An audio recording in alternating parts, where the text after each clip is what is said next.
Да станеш милионер за 20 минути. Възможно ли е това?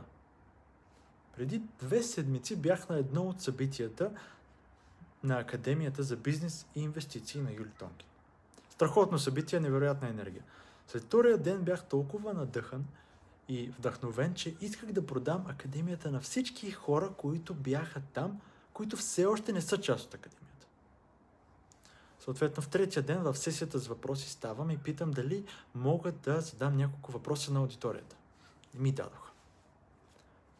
Но основното осъзнаване, което имах от това събитие, е как ние сами ограничаваме успеха си.